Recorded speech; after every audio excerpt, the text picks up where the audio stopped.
안녕하십니까. 수도권 투데이 유석현입니다. 정부가 내년도 최저 생계비를 올해보다 2.3% 인상하기로 결정했습니다.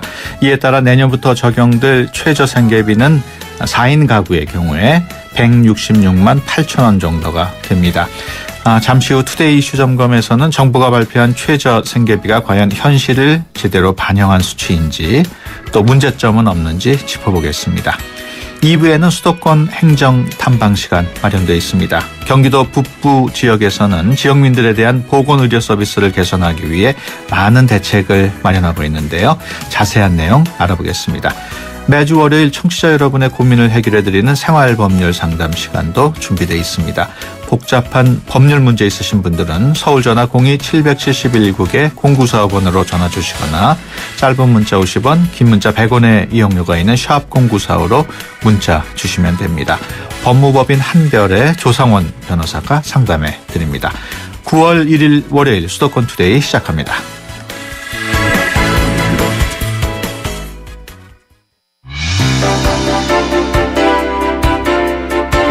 여러분은 지금 YTN 라디오 수도권 투데이를 듣고 계십니다. 이 시간 진행은 유석현 앵커입니다.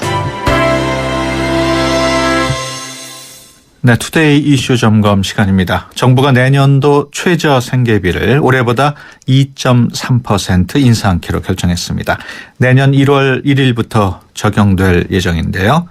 그동안 최저 생계비가 현실을 제대로 반영하지 못했다는 지적도 있었습니다. 이번에는 그런 오명을 좀 씻을 수 있을지 내가 만드는 복지국가 오건호 공동위원장 전화로 연결합니다. 안녕하십니까? 예, 안녕하세요. 네, 먼저 최저 생계비 어떤 내용인지 그 개념부터 좀 소개를 해 주실까요? 예, 현행 국민기초생활보장법이 이 최저 생계비의 개념을 법에 정의해 놓고 있습니다. 네. 국민이 건강하고 문화적인 생활을 유지하기 위하여 소요되는 최소한의 비용 이렇게 정의되어 있고 정부가 이것을 발표하는 겁니다. 예. 그래서 이만큼은 국가가 보장하겠다는 거죠. 그래서 가구 소득이 이 금액에 미치지 못하면 그만큼을 정부가 지원해 주는 겁니다. 예. 정부가 내년도죠. 2015년 최저 생계비를 발표를 했는데 그 액수하고 또 어느 정도 올랐는지 좀 설명을 해 주실까요? 아까 말씀해 주신 것처럼 2.3% 올랐는데요. 예. 금액으로 보면 지금 표준 가구를 4인 가구로 설정하고 있는데 예. 4인 가구의 경우 올해 최저 생계비가 163만 원입니다. 예. 그리고 내년에는 167만 원으로 인상이 돼서 예. 약 4만 원 정도 인상되는 거고요. 독거노인인 경우는 1인 가구는 대부분 독거노인이신데 올해 60만 3천 원을 받으시는데 내년에 61만 7천 원을 받으시게 되니까 1만 4천 원 정도 오르게 되네요. 예. 인상률이 2.3%로 나타나고 있는데 이 인상률이 지난 2000년 이후에 가장 낮은 수준이라고요? 국민기초생활보장법이 시작된 해가 2000년입니다. 예. 14년째인데요. 올해가 가장 낮은 인상률입니다. 예. 왜 그렇게 낮은지 좀 궁금한데 최저 생계비를 정할 때 소득이나 지출 수준 또 생활 실태 이런 등을 고려하지 않습니까? 물론 고려합니다. 고려하는데 지금 정부에서 최저 생계비를 정할 때 주거비, 식료품비, 피복 신발비 이렇게 한 11개 지출 항목을 전수조사를 해요. 예. 그렇게 그렇게 하고 나서 최저 생계비를 정하고 이걸 3년에 한 번씩 정합니다. 예. 그리고 그 사이해에는 올해가 그 사이해입니다. 그러다 예. 보니까 물가 상승률을 반영해서 오르게 되는데요. 문제는 예. 여기에 주관성이 개입될 수 있다는 거죠. 어디까지 소비해야 최저 생활이냐, 또 얼마큼을 소비해야 최저 생활이냐. 예. 근데 아무래도 너무 과소추계하고 있지 않느냐, 작게 잡고 있지 않느냐 이런 지적이 끊임없이 나오고 있죠. 예, 그렇군요. 소득이 전혀 없는 가구의 경우 최저 생계비만큼을 정부에서 지원해주고 있는 것으로 알고 있는데 모두 다 현금으로 지급되는 건 아니죠? 그렇죠. 아까 4인 가구 최저 생계비가 올해는 이제 163만 원인데요. 예. 그러면 소득도 없고 재산도 없고 다른 직계 가족도 없으면 163만 원을 다 받을 수 있겠구나 생각하시지만 그렇진 않고요. 예. 정부에서 직접 현물로 주는 게 있습니다. 뭐 교육비라든지 TV 수신료, 전화 기본요금 이런 것들도 이미 최저 생계비에 포함된 거기 때문에 이런 걸 다 빼면 예. 현금으로 받는 생계급여는 최저생계비 한 80% 수준입니다. 4인 가구의 경우에는 한 130만 원 정도, 이 정도 되죠. 예. 그 전화 기본 요금이라는 게 뭐 핸드폰을 얘기하는 건가요? 아니면 가정에 있는 유선에도 있고 이제 휴대폰에도 있죠. 그래서 2010년도부터 이 휴대폰도 이제 가구 지출 항목에는 포함이 됐습니다. 그렇군요. 근데 스마트폰 이런 건 인정하지 않고요. 예. 그래서 기본 요금으로 10,000원 정도로 인정하고 있습니다. 그렇군요. 앞서 그 1인 가구의 경우에 60만 3천 원 하던 게 내년에 61만 7천 원 해서 14,000원 정도 오른다고 말씀을 하셨는데 그 얼마 차이도 안 나는 것 같은데 14,000원이면 또 꼭 그렇지만 또 않다면서요? 그러니까 최저생계비 이 기준 금액은 기초생활보장수급자들에게 생계급여를 지급하는 기준이 되는데요. 1차적으로는. 그런데 사실은 이제 보건복지부가 주관하는 여러 복지 사업이 있지 않습니까? 아무래도 취약계층들에게 그 복지가 지급되는데 그 다른 복지 사업의 기준선으로도 이 최저생계비가 활용되게 됩니다. 그러다 보니까 의미가 사실은 생계급여 금액 이상의 의미를 갖고 있고요. 예를 들면 기초생활수급자들은 의료급여 대상자도 됩니다. 즉, 병원에 갔을 때 본인 부담금이 면제되는 경우죠. 그러다 보니까 이렇게 요번에는 조금만 올랐는데 조금만 올랐다는 건 이 빈곤 계층들이 다른 복지수에도 조금밖에 늘지 않는다는 걸 의미하는 거고 정부한테는 또 그만큼 예산 지출을 좀 절감하는 그런 또 효과가 있겠죠. 예. 그 최저생계비 뭐 매년 결정을 합니다만은 정부의 그 예산 상황에 따라서 결정된다 이런 얘기도 있던데 맞는 얘기인가요? 정부는 이 이야기를 동의하지는 않을 겁니다. 왜냐하면 이론상으로는 최저생계비를 먼저 정하고 그거에 맞추어서 예산을 배정하는 거죠. 그런데 2000년 이후부터 14년 동안 지금 전체 그 국책연구기관의 보고서에서도 저희 빈곤계층이 한 400만 명에 달해요. 그런데 이 최저생계비 수급 대상이 130만 명 선으로 계속 묶이고 예산도 계속 묶이다 보니까 실제로는 예산을 먼저 설정해 놓고 그거에 맞춰서 숫자를 짜 맞추는 거 아니냐. 이런 지적이 뭐 복지 현장이나 전문가에서도 계속 지적되고 있는 상황이죠. 그렇군요. 이제 2015년 최저생계비 결정이 됐습니다만은 어떻습니까? 그 액수를 봤을 때 과연 최소한의 인간다운 삶이 보장될 수 있다고 보십니까? 정부로는 최선을 다했다고 얘기는 하지만 사실 저희들 눈으로 보면 너무나도 못 미칩니다. 예를 들어서 지금 독거노인이 60만 원을 받고 계신데요. 60만 3천 원을. 실제로 그 현금으로 받으시는 건 49만 원이에요. 근데 여기에 대부분 쪽방촌에 사신다고 할 때 쪽방촌 주거비도 월 20만 원, 25만 원입니다. 따라서 49만 원을 받고 쪽방촌 그 월세를 내면 절반 남은 금액은 24만 원밖에 되지 않아요. 한 어르신이 서울에서 살 때 월 24만 원으로 산다는 게 가능하겠습니까? 그런 면에서 저는 많이 현실화돼야 된다고 생각합니다. 어느 정도 올려야 된다고 보십니까? OECD에서도 대략의 가이드라인이 있습니다. 그래서 OECD에서는 중위소득의 50% 기준선 정도는 돼야 된다라고 얘기하는데 현재 우리나라 최저생계비는 중위소득의 40%에도 미치지 못합니다. 따라서 이제 국제 기준을 보면 지금보다 한 20% 정도는 올려줘야 되는데 이번 정부 발표에 의하면 2.3%만 오르게 된 거죠. 그렇군요. 그 정부에서 최저생계비 발표를 하면서 급여 체계를 맞춤형으로 개편 중이다 이런 얘기를 하던데 이게 어떤 얘기입니까? 지금 정부 그리고 새누리당이 가장 강조하는 건데요. 지금은 기초생활 수급자가 되면 생계급여도 받고 의료급여도 받고 주거, 교육 이런 걸 한꺼번에 받게 됩니다. 그러지 말고 각 복지급여별로 대상 기준을 다르게 하자. 그래서 직접 현금으로 주는 생계급여는 한 그 OECD가 아까 그 중위소득의 한 30% 수준으로 하고 그 다음에 의료급여는 40%로 하고 교육급여는 50%로 이렇게 복지급여마다 차등한다는 거죠. 그런데 이거는 괜찮다고 봅니다. 지금은 너무 수급자면 다 받고 그렇지 않으면 다 못 받는 일이 발생하다 보니까 급여 체계를 이제 개별 급여 체계로 나누는 건 긍정적인 일이라고 생각합니다. 일부에서는 그 개별 급여 체계가 시행이 되면은 예산 부족을 이유로 생계급여 대상자와 지원액을 좀 줄이는 게 아니냐 이런 우려하는 목소리도 나오는데 어떻습니까? 그런 우려가 나오고 있습니다. 왜냐하면 지금 현재 최저생계비는 중앙생활보장위원회라는 법적 기구에서 정합니다. 예. 근데 지금 정부 여당 안에 의하면 급여를 이렇게 개별급여로 의료급여, 생계급여로 나누되 의료급여는 복지부, 주거급여는 국토교통부, 각 부처가 임의로 정하도록 지금 되어 있어요. 예. 정부 방안은. 그러다 보니까 예산이 부족하면 그 급여 기준을 낮출 거 아니냐 이런 우려가 생겨나고 있고 다행히 지금 국회에서는 그 기준선을 법에 명시하는 걸로 네. 논의가 되어 있고요. 사실 더 중요한 건 급여 체계 변화도 의미가 있지만 이거보다 더 중요한 즉 더 심각한 이 독소 조항은 이 급여 자격 요건이에요. 예.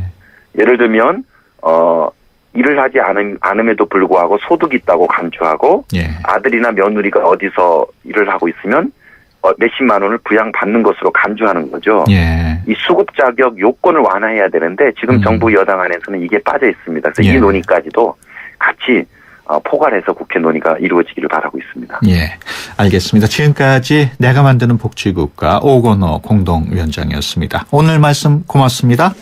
예, 고맙습니다.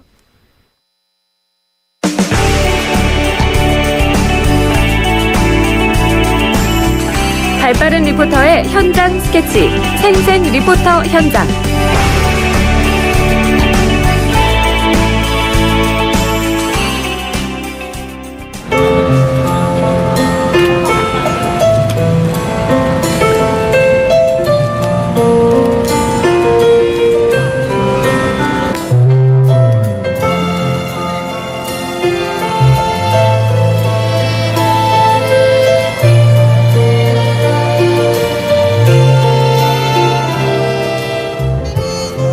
네, 수도권의 다양한 소식 리포터의 취재로 전해드리는 시간입니다. 오늘은 송향미 리포터와 함께합니다. 안녕하세요. 네, 안녕하세요. 네, 지금 분위기 있는 연주가 지금 시작하고 있는데 오늘 어떤 소식 준비했습니까? 네, 지난주 금요일과 토요일 이틀간 서울 문화의 밤 축제가 서울 곳곳에서 열렸는데요. 오늘은 이 축제 소식 준비했습니다. 네, 서울 문화의 밤 어떤 축제인지 좀 소개를 해주시죠. 네, 매년 8월 마지막 주 금요일과 토요일 이틀에 걸쳐 열리는 서울 문화의 밤은 서울의 중심에서 서울의 역사와 문화, 예술을 향유할 수 있는 서울의 대표적인 여름 축제입니다. 올해로 7회째를 맞는 이 축제는 시민과 국내외 관광객들에게 서울의 숨은 공간을 활짝 열고 시민이 주체가 돼서 참여하는 다양한 프로그램들로 꾸며졌는데요. 이번 축제에 대한 자세한 소개 서울시 문화예술과 장경진 주무관에게 들어봤습니다.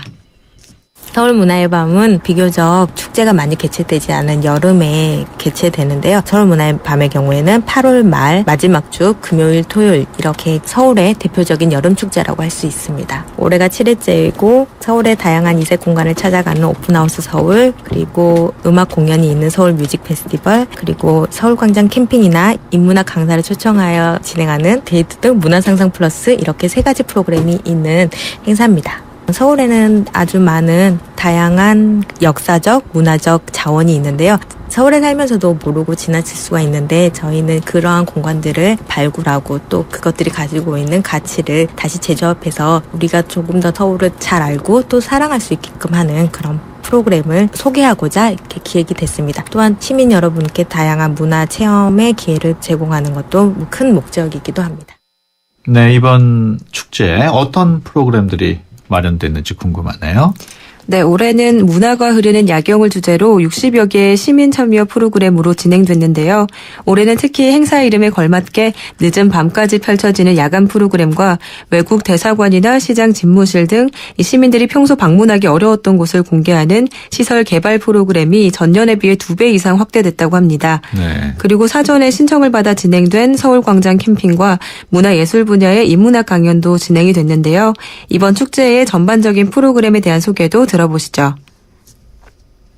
첫 번째 오픈하우스 서울에서는 평소에 비개방 시설인 예를 들면 대사관이라든지 기업이나 대학에서 보유하고 있는 다양한 이색 공간들이 있는데요. 저희가 특별히 1일 특별 개방을 요청을 해서 시민분들에게 다양한 컨텐츠들을 소개할 수 있는 그런 기회를 마련을 하고요. 또 두 번째 서울 뮤직 페스티벌은 서울광장이나 청계광장 등 도심 광장에서 시민이 직접 참여하는 오픈 스테이지를 운영을 함으로써 시민들이 직접 공연을 하고 또 즐길 수 있는 그런 자리를 마련을 제안을 하고 있고요. 또 세 번째로 문화상상 플러스는 서울에서 이색적인 독특한 활동을 한번 해보자라는 차원에서 서울광장에서 캠핑을 하거나 아니면 서울광장에서 누워서 책을 본다거나 이런 식으로 다양한 프로젝트를 진행하고 있습니다.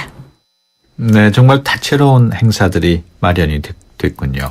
네, 이외에도 서울의 주요 명소를 여행 작가나 그 지역 전문가의 설명을 들으면서 여행해보는 야간 투어 프로그램도 진행됐고요. 예. 박물관이나 미술관 등 문화공간 83곳도 밤 10시까지 연장 운영해 평소 낮 시간에 문화활동을 하기 어려웠던 직장인들과 학생들에게 좋은 기회가 됐으리라 생각됩니다. 예. 앞서 소개했던 그 서울 뮤직 페스티벌 어디에서 진행이 됐나요? 네, 이번 서울 뮤직 페스티벌은 청계광장에 설치된 특설 무대에서 낮부터 밤까지 릴레이 콘서트 형식으로 시민들의 눈과 귀를 사로잡았는데요. 향수가 있는 7080 토크 콘서트, 다문화 오케스트라, 시민과 함께하는 팝 음악여행 등 모두 9개의 프로그램으로 구성됐습니다. 예. 이 중에는 프로 음악가들은 물론이고 재능과 열정이 넘치는 시민들도 무대에서 끼를 뽐내며 모두가 함께 즐길 수 있는 즐거운 시간이 됐다고 합니다. 이번 서울 뮤직 페스티벌의 총 감독을 맡은 손민식 감독에게 이번 행사에 대한 이야기도 들어봤습니다. 2014 서울 문화의 밤 하나의 컨텐츠로 뮤직 페스티벌은 그야말로 서울시에서 하는 행사이지만은 시민을 위한 시민이 직접 만드는 프로그램 중에 하나의 일환입니다. 즉 어떤 한정된 공간에서 하는 게 아니고 열려있는 공간에서 시민들이 직접 참여하고 시민들이 만들면서 이 프로그램이 그래야 서울 시민들이 즐기는 그게 주민형의 축제라고 생각을 합니다. 그래서 그런 취지를 최대한에 살려서 이 축제를 지금 계속 발전해 나가려고 올해 만들어 봤습니다. 제가 이 축제를 만들면서 또 진행하면서 앞으로의 요구사항이 있다 그러면 퀄리티도 좋지만은 정말 이런 축제들이야말로 시민들과 같이 어울릴 수 있는 그래야 정체성을 갖고 가는 즉 느낌을 서로 같이 리듬을 타면서 이런 축제야말로 저는 더욱더 발전할 수 있는 축제라고 생각을 합니다. 네, 현장 반응은 어땠는지 소개해 주시죠. 네, 제가 토요일 밤 서울 뮤직 페스티벌이 진행된 청계광장을 찾았는데요. 현장 분위기가 정말 뜨거웠습니다. 많은 시민분들이 청계광장에 나와서 여러 공연들을 함께 즐겼는데요.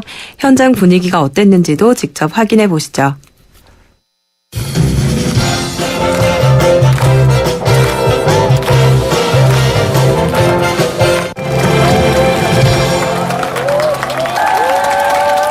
너무 바쁜 생활 속에 있다가 나와서 공연 보니까 되게 여유로웠어요. 좋았어요.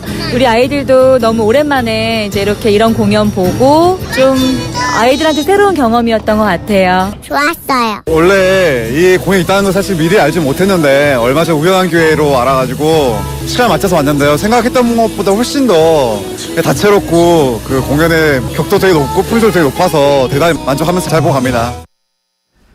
네, 지금까지 송양미 리포터와 함께했습니다. 오늘 말씀 고맙습니다. 네, 감사합니다. 네, 수도권 투데이 1부 여기서 마치고요. 2부는 잠시 뒤에 뵙겠습니다. 2014 YTN 연중기획 함께하는 미래 창조 대한민국 상담 전문가인 이호선 박사입니다.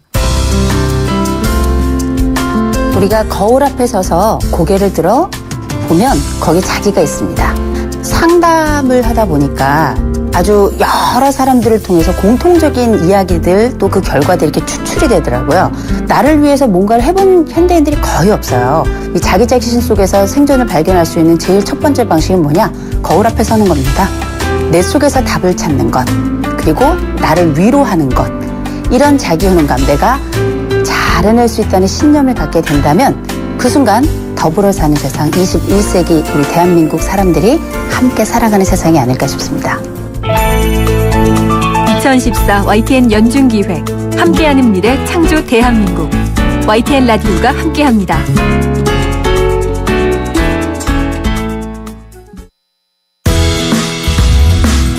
좋은 정보 다 모여있는 YTN FM 라디오 오늘 함께하는 이 하루가 좋은 걸 유익한 라디오 수도권 투데이 YTN 수도권 투데이. 네, 수도권 투데이 2부 시작합니다. 건강보다 중요한 건 없다는 말 많이 들어보셨죠? 의료 서비스의 중요성이 점점 커지고 있습니다. 의료 여건이 경기도 남부 지역보다 다소 뒤지는 경기도 북부 지역에서도 지역민들에 대한 보건의료 서비스를 개선하기 위해서 많은 대책을 마련하고 있다는데요. 잠시 뒤 수도권 행정 탐방 시간에 자세한 내용 알아보겠습니다.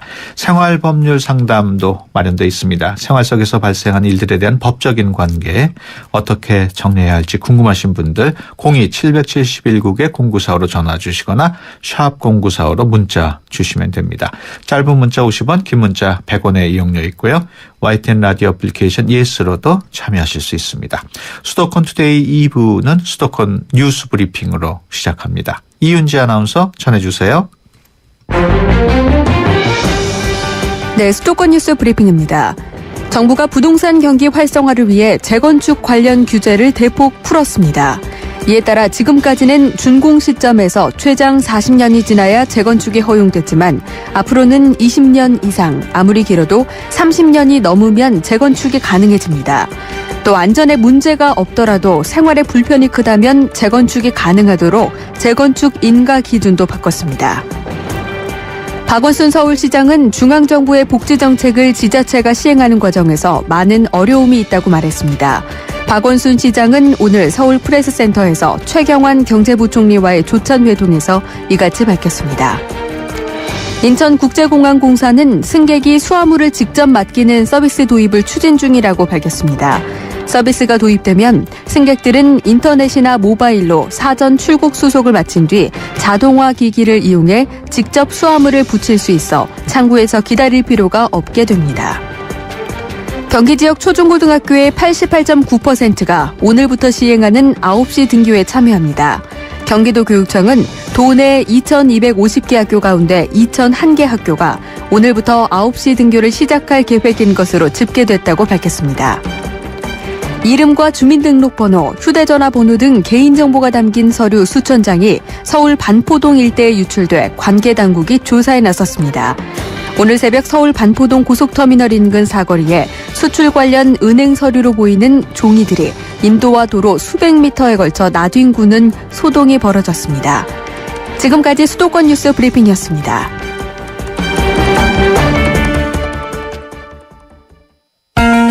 수도권에서 일어나는 모든 소식이 여기에 수도권 이모저모.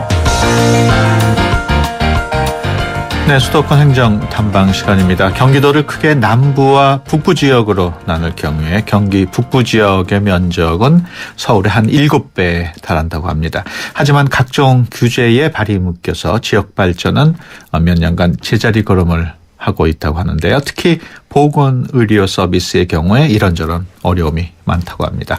경기도 북부청사 이명한 보건위생 담당관 전화로 연결해서 자세한 내용 알아봅니다. 안녕하세요. 예, 안녕하십니까. 네. 보건위생 담당관 이명한입니다. 네. 경기도 북부청사 보건위생 담당관실. 무슨 일을 하는 곳인지 먼저 간단하게 소개를 해 주시죠.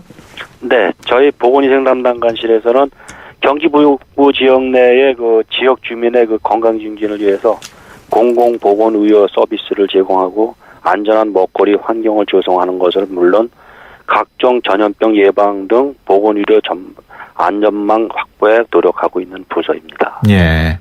그 경기도 북부 지역 주민들이 남부 지역 주민들에 비해서 네. 의료 서비스를 받지 못한다거나 좀 취약한 부분이 있다면 어떤 게 있을까요? 네, 북부 지역은 그 도농 통합 또는 그 접경 지역으로서 군사시설 보호법이나 수도권 정비계획법 등 각종 개발 규제 법령으로 인해서 지역 발전 낙후로 일부 지역을 제외하고는 전부 인구 밀도가 낮고 노령 인구도 비율이 좀 높은 편입니다. 따라서 의료기관이 부족하고 의료 인력 유입이 상당히 어려워서 양질의 그 의료 서비스를 제공하기는 어려움이 있습니다. 예. 특히 그 접경 지역을 중심으로 아직도 전국 대비 50% 이상 말라리아 환자가 발생하고 있어 지속적인 방역 대책을 추진하고 있는 실정입니다. 예. 그 의료기관이 부족하다고 말씀을 하셨는데 네. 경기도 북부 지역의 경우에 가장 큰 의료기관이 어떤 거 있습니까? 네. 여기에는 지금 현재 그 의정부 성모병원하고 예. 그 명지병원이 고향에 있는 명지병원이 있습니다. 아, 고양시에 있는 명지병원. 네네. 그 일산에 있는 백병원인가도 있지 않습니까? 그거는 명지병원이나 그 성모병원보다는 조금 규모는 좀 적습니다. 아, 그렇군요. 네. 그 경기도 북부 지역의 경우에 이제 의료기관이 말씀하신 것처럼 좀 부족을 하고 접근성에 떨어지는 경우도 있다고 하던데 어떤 대책을 마련하고 계신지요? 예. 그래서 저희는 이제 그 1차 그 의료기관인 대학병원 같은 거는 현재 없고 종합병원도 고양시나 의정부시 일부 지역에만 집중되어 있기 때문에 예. 응급환자 발생 시에는 신속한 대응이 상당히 어렵습니다. 예. 그러나 그 주민 생명이 최우선인 점을 감안해서 권역 응급 의료센터를 2개소 아까 말씀드렸듯이 성모병원하고 그 명지병원에 돼 있고 또 예. 조금 작은 규모로는 지역 의료 응급 의료센터를 7개 또 지역 응급 의료기관 6개 등 총 15개소를 지정하여 운영하고 있고요. 예. 특히 접경 지역 등 의료 취약 지역에 대해서는 그 저희가 이쪽 군부대를 감안해 가지고 4개 국군 병원들과 응급 환자 진료 체계를 구축해서 하고 있고 또 한편으로는 연천군에는 보건의료원의 응급실을 설치하여 운영하고 있습니다. 예. 말라리아 환자 발생 비율은 여전히 북부 지역이 높은 실정이나 수년간 우리 도에서는 매년 20여 원을 투입해서 유행 예측 조사와 유충구제, 방역 소독, 환자 치료와 공급 등 단계적인 노력을 기울여 왔습니다. 그 결과 급증하던 환자 발생은 2010년을 정점으로 지난해까지 매년 20% 이상씩 감소되고 있는 실정입니다. 예. 앞으로도 모든 거로 수년간 심혈을 기울여서 그 지속적인 그 예방 사업이나 이런 거를 전적으로 진행토록 하겠습니다. 네. 그 경기도 북부 지역의 의료기관이 좀 큰 의료기관이 모자라다 보면 아무래도 그 뭐라 그럴까요? 치료에 어려움이 좀 있을 텐데. 네. 그 수요가 있으면 공급이 자연적으로 따라가는 거 아닐까요? 왜 병원들이 왜 안 생기는 이유는 왜 가장 큰 이유가 뭔가요? 아무래도 그 지역적으로다가 이쪽에는 그 개발이나 이런 제한도 있고 예. 아직 그 좀 지역이 낙후되고 있는 상황도 있고 예. 인구가 예. 특히 인구가 그 일부 지역을 제외하고는 전부 좀 없으니까 의료기관이 들어가서 거기서 충분한 그런 수요를 충족을 할 수가 없는 실정입니다. 아, 그렇군요. 그 경기도 북부 지역 경우에는 노령 인구 비율도 높다고 하셨는데 네네. 이런 그 어르신들을 위한 건강 대책 또 마련하고 계시죠? 네, 그렇습니다.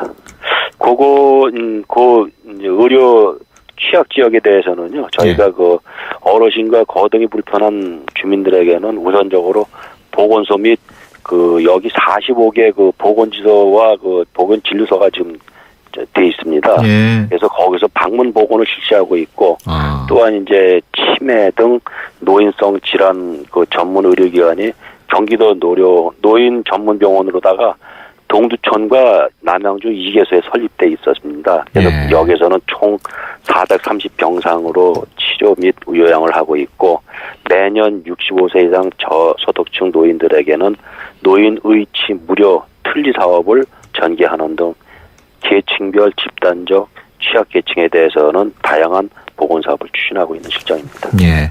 만성질환 또는 특수질환을 앓고 있는 분들을 위한 대책도 있습니까? 네, 있습니다.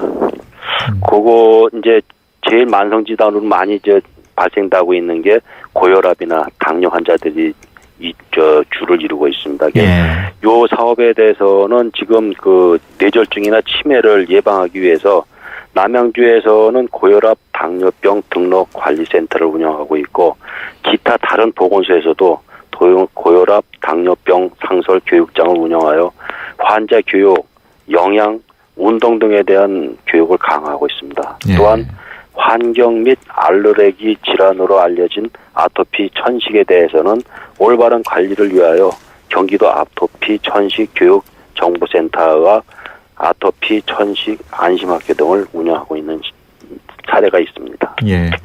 건강 의료도 문제이지만 식품 안전 대책도 네. 중요한데 어떻게 대책을 세우고 계신가요? 네, 저희는 이제 현재 지금 현 세대가 외식산업 정성장과 함께 그 식품 사업의 규모가 확대되고 집단급식 인구가 증가되면서 식중독 발생 등 식품에 대한 안전사고가 지속적으로 발생하고 있는 실정입니다. 예. 여기에 대한 대책으로 저희 보건위생 담당관실에서는 식품의 제조, 생산, 유통, 소비 전 과정을 단계별로 감시하고 특히 명절, 휴가철, 김장철 등 소비가 많은 시기별로 각종 지도 단속을 실시하고 있습니다. 예.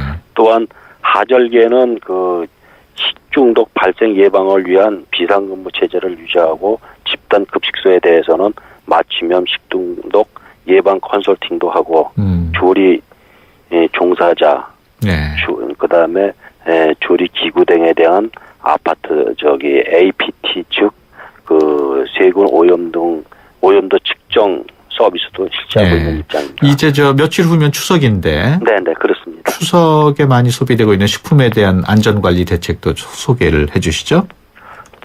네, 올해는 다른 해보다 그 빨리 찾아온 추석을 대비해서 소비자 식품 위생 감시원과 식품 위생 공무원을 구성해서 합동 점검반을 편성하여 8월 18일부터 실시하고 있는 입장입니다.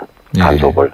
또한 이제 제수용 및 선물용 식품 제조 판매소 또 대형 할인마트 재래시장 등 대상으로 해서 유통기간 위변조, 허위, 과대 신고, 과대 포장 행위 등 불법 행위를 각종 점검하여 불량 식품으로부터 안전한 추석 명절이 되도록 할 계획입니다. 네, 앞서 말씀하실 때 그 의료 취약 지역으로 의료 인력 유입이 원활하지 못하다는 얘기를 하셨는데 뭐 쉽게 해결될 것 같지는 않아요. 어떻습니까? 네, 그렇습니다. 네, 지금 말씀드린 대로 고양이나 의정부 등 그 대도시를 제외한 양주, 동두천, 가평, 연천 등 의료 취약 지역은 교육과 교통 등 생활 불편을 사유로 의료 인력 수급이 원활치 못합니다. 그래서 이들 취약 지역에 대해서는 우선적으로 각 읍면단위 보건지소에 공중보건의사를 지금 우선 배치하고 있습니다. 또한 인접 대형 병원 그리고 군병원 등과 협력 체계를 구축하여 응급 의료 체계를 강화하고 있습니다.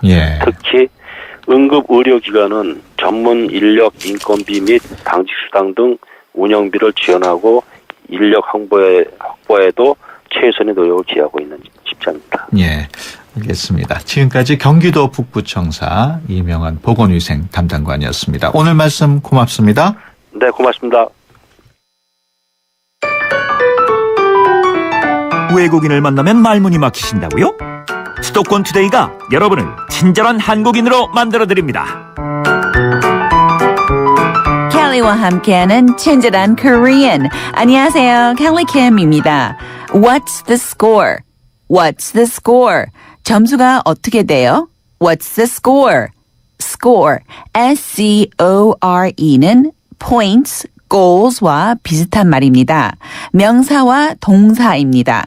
So the 명사는 득점 아니면 점수와 동사는 득점을 올리다 아니면 점수를 딴다 뜻이 있습니다. So what's the score? What's the score? 많은 스포츠에 쓸 수 있는 질문입니다. golf, tennis, soccer, hockey. 예를 들면 한국 축구팀이 월드컵 결승전을 진출됐는데 못 봐요. score 궁금하겠죠? 저는 What's the score? What's the score? 많이 물어보겠습니다. Go Team Korea! Well, hope you have a great one. Until next time. Bye-bye.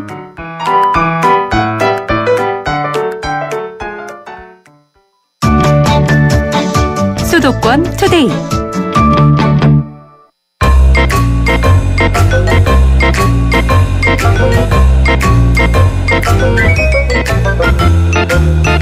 더불어 모두가 행복한 사회를 꿈꾸며 여러분의 법에 관한 모든 궁금증을 해결해드립니다. 수도권 투데이 생활법률상담실 조상원 변호사님. 네, 조상원 변호사입니다. 네, 매주 월요일에는 생활법률 상담실을 통해서 여러분들의 법률 고민 해결해 드립니다. 그냥 넘어가기 억울한 사연들 보내주시면은 조상원 변호사께서 답변을 해 주십니다. 안녕하세요. 네, 안녕하세요. 네, 첫 번째 상담 사연 소개해 드리겠습니다. 2225번으로 들어온 내용인데요. 돌아가신 할머니 명의의 주택이 있는데 저희 엄마가 막내딸입니다. 위로 형제가 4명이 있는데 큰 삼촌은 돌아가시고 큰 삼촌 아들이 2명 있습니다. 구두로 작성됐다는 유언장에는 큰 삼촌의 큰아들에게 50%, 장녀인 큰 이모에게 50%라고 돼 있다는데 저는 본 적이 없습니다. 현재 큰 이모가 임의로 재산 분할을 하려고 하는데 어떻게 하면 좋을까요? 네. 일단 구두로 된 유언인데요. 네. 효력이 있습니까? 이렇게 유언이라는 것은 그 생존에 있는 분의 마지막 어떤 의사표시이기 때문에 그 법으로 그 형식을 엄격하게 규정하고 있습니다. 그렇군요. 만약에 그 형식에 어긋나게 되면 그 유언이 효력을 발생하지 않게 되는 거죠. 이제 구두로 유언을 했다라고 하는데요. 이런 경우는 이제 구수증서에 의한 유언 방식에 해당이 되게 됩니다. 하지만 구수증서에 의한 유언 방식은 어떤 경우에 할 수가 있는 것이냐면 질병이나 아니면 아주 급박한 사유, 응급실에서 본인이 어떤 그 서면을 작성할 수도 없을 정도로 급박한 사유가 있는 경우에 2명이 증인이 참여를 하고 그 증인 중에 1명이 그 유언자가 말로 하는 것을 옆에서 받아 적는 방식으로 그 다음에 거기에 있는 사람들이 모두 서명을 해야 되는데요. 그 증인은 그 유언 내용과 관련이 없는 객관적인 증인이어야 됩니다. 즉 상속을 받는 사람이라든가 유증을 받는 사람으로는 그 증인 자격이 없게 되는 것이죠. 기준이 아주 엄격하군요. 그래서 만약에 이 사안에서 지금 큰 이모가 그거를 알고 있다라고 하는데 그 구두로 한 것을 만약에 큰 이모가 적었다라고 한다면 그것은 이제 효력이 없는 것이 돼서 법정 상속분대로 이루어지게 되는 것이죠. 그렇군요. 그 유언장 말고 기본적으로 법대로 상속 처리하려면은 방법이 없을까요? 만약에 이 경우에 그 큰 삼촌의 큰아들이 50%, 장녀인 큰 이모가 50%라고 했는데 만약에 이 사람들이 법정 상속분대로 하지 않고 본인들이 50%라고 주장을 하면서 계속 협의를 안 한다면 지금 그 상담 주신 분의 어머니 입장에서는 상속재산 분할 협의 신청이라는 것을 법원에 하셔서 그 유언장의 효력을 다투시고 그다음에 법정 상속분대로 형제가 총 5분이셨기 때문에 5분의 1의 상속분을 주장하실 수가 있을 것 같습니다.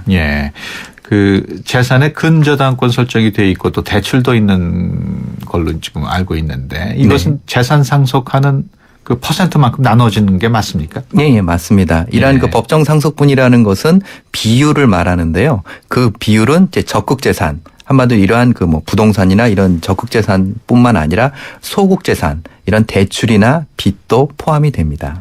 그렇군요. 지금 말씀하시는 도중에 전화를 지금 걸어오신 분이 계신 것 같은데 한번 전화를 연결을 해보겠습니다. 안녕하십니까? 네, 안녕하세요. 지금 그 법률 상담 어디 사는 누구신가요? 국가자금에 살고 있는 김복이라고 합니다. 네, 우리 조상원 변호사께 한번 궁금하신 내용 말씀해 보시죠. 제가 5층 건물에 살고 있는데 5층 건물 4층에 살고 있습니다. 살고 있는데 저희 앞에 이제 테라스가 있어요. 있는데 자꾸 저희 꺼지지 않는 담배꽁초가 저희 막 떨어지고 있거든요. 이게 5층에서 던지는 건지 아니면은 옥상에 올라서 누가 담배 피는 건지. 만약에 제가 그 피는 사람을 잡았다고 하면은 이게 방아죄로 뭐 신고가 가능한 건지 아니면 어떻게 되는 건지. 아직 던져서 불이 나지 않은 상황이라면 어떤 방아죄 자체로 처벌을 하기는 좀 어려울 것 같고요. 근데 저희가 빨래를 자주 널거든요. 널긴 널는데 빨래 근처에서 지금 꺼지지 않는 담배꽁초도 많이 발견돼가지고 밑에 이제 그 방수 처리한 곳에 이제 그을리기도 했거든요. 알겠습니다. 만약에 그 위에서 그 불이 붙은 담배꽁초를 던진 사람이 사실 불이 나도 상관없다는 마음으로 던지게 되면 그리고 불이 났다면 사실 방화가 될 수도 있습니다. 근데 이제 그러한 부분은 그 사람의 주장만 가지고 판단하는 것은 아니고 그 당시에 그 4층에 그 그쪽에 만약에 불이 쉽게 붙을 제품들이 어떤 물건이나 이런 것들이 있음에도 불구하고 그 사람이 임의로 막 던져서 불이 났다면 사실 그 사람을 방화죄로 처벌할 가능성도 있습니다. 근데 거기에 사람이 살고 있는 걸 뻔히 알고 있는데 그걸 던진다는 것 자체도 그거 좀 문제인 거 아닌가요? 그렇죠. 아주 좀 위험할 수 있는 그런 문제인데요. 지금 상담자분께서 그 부분을 이제 어차피 그걸 방지하는 것이 보다 더 중요한 부분이니까 이렇게 한번 해보세요. 그 5층이나 옥상 측에다가 아니면 계단 같은 데다가 안내 문구를 하나 거십시오. 담배꽁초를 내가 보관을 하고 있다. 거기에 이제 침이 묻어 있기 때문에 유전자 검사를 하면 누군지 알 수 있다. 그러니까 앞으로 한 번 더 이런 일이 있게 되면 그런 방법을 찾아서 누군지를 알아내서 책임을 묻겠다. 조심하라. 그리고 거기에 불이 날 물건들이 많기 때문에 던지면 안 된다. 이런 안내 문구를 하나 붙이시면 아마 다시는 그걸 던지는 일은 없을 겁니다. 예, 알겠습니다. 고맙습니다. 네, 고맙습니다. 예, 이번 내용 같은 경우에 구청 같은 데 신고를 하면은 특별히 뭐 효과가 없을까요? 일단은 그걸 던진 사람이 누군지를 밝혀야 되기 때문에 그렇죠. 예, 그걸 밝히기 전에는 사실 책임자를 확정질 수가 없게 되는 거죠. 알겠습니다. 계속 들어온 문자 내용 소개해 드리겠습니다. 3577번으로 들어왔는데요. 전세를 살다가 집을 사서 이사 가게 됐습니다. 새 들어 살던 집은 이번 달 10일까지 계약이 돼 있고 새로 마련한 집에는 9일 이사를 가기로 했습니다. 그런데 새 들어 살던 집에 아직 세입자가 구해지지 않아서 집주인이 전세금을 빼줄 수 없다고 합니다. 저는 전세금을 받아서 새로 이사갈 집 잔금을 처리해야 하는데 어떻게 해야 할까요? 네. 지금 집주인이 전세금을 안 빼주는 상황인데요. 어떻게 대처를 하는 게 좋을까요? 예, 만약에 이런 일이 당장 벌어지신 거라면 정말 좀 아주 답답한 상황이 될 수밖에 없는데요. 사실 그 집주인이 그 전세 보증금을 보통 이제 제때 빼주면 좋은데 대개가 이제 새로운 세입자가 들어오면 그 돈을 받아서 주겠다 이런 식으로 하게 됩니다. 그래서 결국 만약에 이런 상황에서 이사를 나가야 되는 분이 잔금을 치르지 못해서 그 매매 계약이 잘못된다 그러면 아주 복잡한 또 이제 법적 분쟁에 휩쓰이게 되는데요. 그렇기 때문에 이제 이사를 가시기 위해서는 사전에 집주인하고 협의를 먼저 하시는 것이 좋습니다. 그래서 언제까지 그 보증금 반환이 이루어질 수 있는지 그것과 맞춰서 그다음에 우리가 이사를 갈 날짜가 언제니까 그걸 좀 맞춰달라거나 아니면 그게 안 된다면 일시적으로 잔금을 치를 수 있는 방법을 따로 좀 방안을 마련해 두셨다가 나중에 보증금으로 그거를 해결하시거나 이렇게 좀 미리 준비를 하셔야 되는데요. 지금 상황처럼 막 닥친 상황에서 보증을 못 받는다면 지금 이사를 가셔야 되는 분 입장에서는 본인 입장에서 최선은 다른 곳에서라도 먼저 빨리 융통을 해서 잔금을 치르시고 그다음에 집주인에게 빨리 보증금을 달라는 요청을 하신 것이 나을 것 같습니다. 알겠습니다. 다음 사연입니다. 2255번으로 들어온 내용인데요. 고등학생이 저희 슈퍼에서 담배를 샀다고 경찰에 거짓 신고를 했습니다. 물론 담배를 판 적은 없습니다. 경찰에서는 일방적으로 학생 진술만 믿고 저를 처벌하고 영업 정지까지 한다고 합니다. 시청에서는 소명하라는 공문이 왔는데 이럴 경우 어떻게 대처해야 하나요? 먼저 미성년자한테 담배를 팔면 일단 처벌을 받게 되죠? 예, 일단은 그 청소년 보호법상 그 미성년자에게 담배를 팔거나 또 담배사업법에서 청소년 보호법에서는 형벌을 규정하고 있고 담배사업법에서는 이제 영업 정지를 할 수 있는 그러한 그 처분을 할 수 있는 근거를 규정하고 있습니다. 그렇군요. 이분의 경우에는 담배를 판 적은 없는데 거짓 신고를 당하고 지금 영업정지 당할 위기에도 처했는데 어떻게 대처를 해야 될까요? 예, 원칙적으로 이제 그 편의점 주인 입장에서는 담배를 사려고 하는 사람이 좀 어려 보인다고 하면 신분증이나 이런 것을 가지고 이제 확인을 해야 될 의무가 있습니다.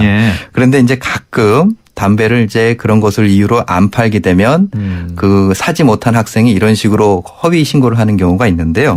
사실 이거는 그러한 사실이 있는지 없는지를 밝히는 것이 중요한 것이죠. 그렇죠. 그래서 보통 편의점에 있는 CCTV라든가 이런 것을 가지고 정말 그 학생이 얘기하는 일자 시간에 정말 방문한 사실이 있는지 뭐 거기서 그 담배를 판 사실이 있는지, CCTV에 만약에 그 학생이 말한 시간에 CCTV에 그 학생이 안 찍혔다면 그 학생이 거짓말을 하는 게 되는 거죠. 네. 그렇기 때문에 지금 이제 시청에서 소명을 하라는 공문이 왔다면 그런 내용을 그 CCTV 같은 걸 근거로 해서 자세히 먼저 소명을 하시면 될 것 같습니다. 예. 만약에 미성년자가 신분증을 다른 사람한테 빌려가지고 담배를 샀다가 적발되면 그런 경우에도 판매한 사람이 처벌을 받나요? 만약에 사진까지 유사한 상황이었다면 사실 그 편의점 주인은 본인도 어떻게 보면 속은 거기 때문에 그렇죠. 잘못이 있다고 할 수는 없겠죠. 예. 하지만 보통 이제 신분증을 다른 사람 걸 가져오게 되면 사실 얼굴을 좀 자세하게 보게 되면은 좀 다를 수가 있거든요. 그렇기 때문에 편의점 주인분들께서는 보통 학생들이 그런 식으로 많이 한다라는 거를 미리 아시고 조금 주의 깊게 보시는 것이 나을 것 같습니다. 그러니까 판매하시는 분들이 신분증을 아주 좀 꼼꼼하게 확인을 해야 되겠군요. 그럴 경우에 그 신분증을 빌려서 담배를 산 청소년 경우에는 처벌을 받지 않나요? 일단 담배를 산 것 가지고는 좀 처벌을 받기는 어렵고요. 하지만 다른 사람의 신분증을 사용한 그것은 별도의 또 법적 문제가 될 수는 있습니다. 아, 그렇군요. 생활법률 상담실 오늘 법무법인 한별의 조성원 변호사와 함께했습니다. 오늘 말씀 고맙습니다. 네, 고맙습니다. 수도권 투데이 오늘 순서 여기까지고요. 내일 오전 9시 10분에 다시 찾아뵙겠습니다. 함께해 주신 여러분 고맙습니다.